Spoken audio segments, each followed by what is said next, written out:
I hope everyone's doing well, and I hope you all had a good weekend and were able to relax a little bit, do some pleasure reading or a fun activity at home with your families.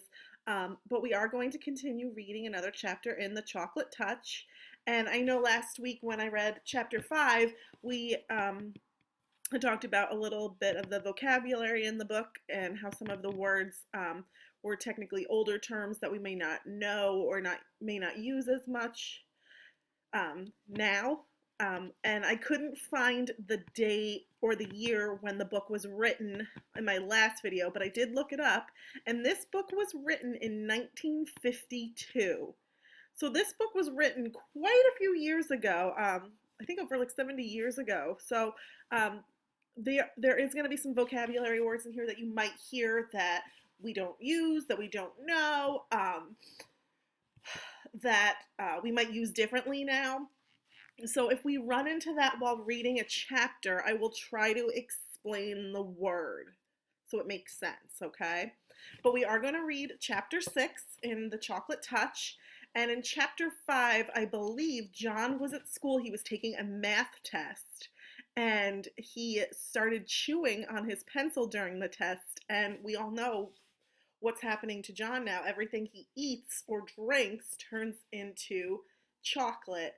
And I believe because his pencil turned into chocolate, he was not able to finish his test. So let's see what happens to John in chapter 6. When the others had been excused to go out for mid-morning play, like recess or for us our leisure time, kind of, get some free time, John had to go and stand by Miss Plimsoll's desk. "John," Miss Plimsoll said, "you mustn't make up silly stories to excuse your failures. I must have the truth. What did you do with your pencil?"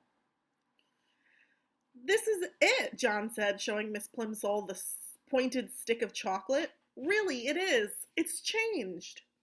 "What do you mean it's changed?" Miss Plimsoll demanded. "That's my pencil," John tried to explain.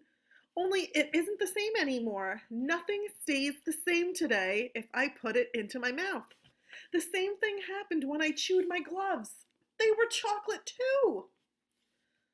"John," said Miss Plimsoll slowly, "do you feel all right?" "Yes, thank you," John said. "I feel all right, except," he added, "I'm getting so thirsty. The water from the water fountain turned to chocolate, and so did the water upstairs. I would like a drink of cold water." "Yes, John," Miss Plimsoll said. She suddenly looked pale. "You run out and play with the others. I'm going to have a talk with the nurse.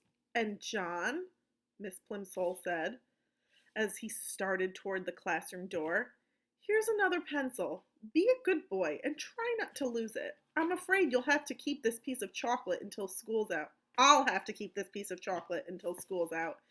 You know we don't allow anyone to eat candy in class." "We know that doesn't happen in our classroom." Miss Plimsoll put the slightly chewed chocolate pencil in her desk drawer, and John went out to look for Susan. He found her skipping rope with two girls in his class. John usually scorned skipping rope. He didn't normally like doing jump rope, that's what that means. He preferred hide and seek, tag, FBI and spies, kick the can, or any other good, exciting game. Jumping up and down in one place just to avoid being hit by a rope seemed silly to him. But he was sorry for having spoiled Susan's silver dollar, and he was willing to make a sacrifice.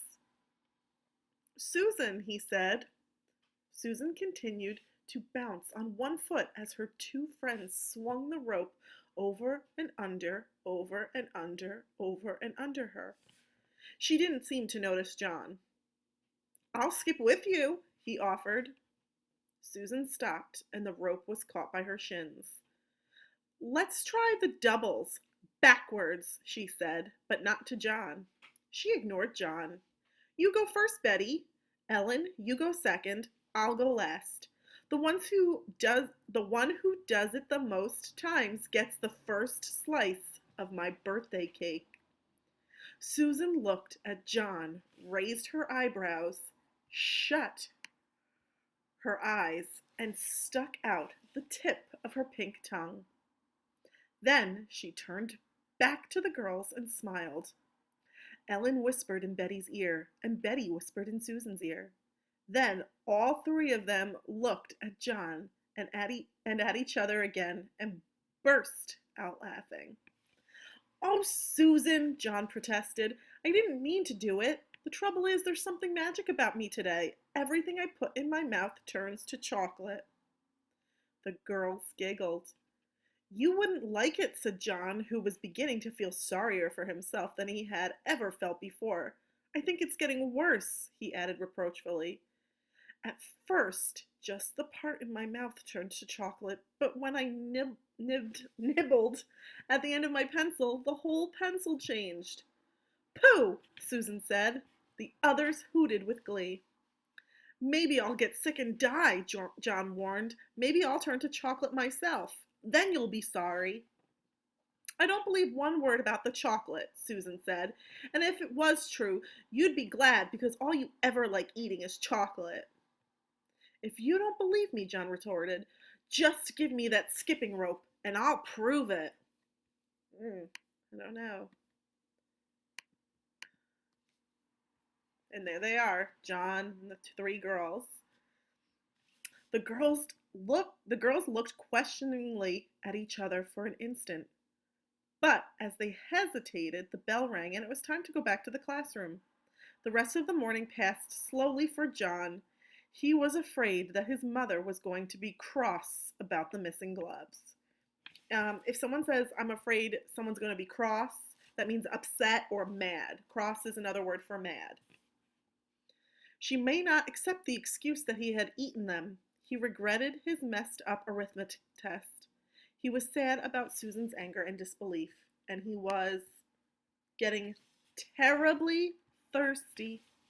Once during geography and once during art, he was excused to get a drink of water, but both times, however, he swallowed nothing but sweet chocolate. His mouth was getting stickier and sweeter and drier by the minute. And I think that's the end of chapter 6. So, I will read chapter 7 tomorrow and we'll continue our story, but I'm starting to feel really sorry for John because, I know when I want a drink of water, I don't want to drink chocolate. This was water. Just kidding. This is my chocolate breakfast shake. But I hope you enjoyed the book. I will read again chapter 7 for you guys tomorrow, and enjoy your day. Bye, guys.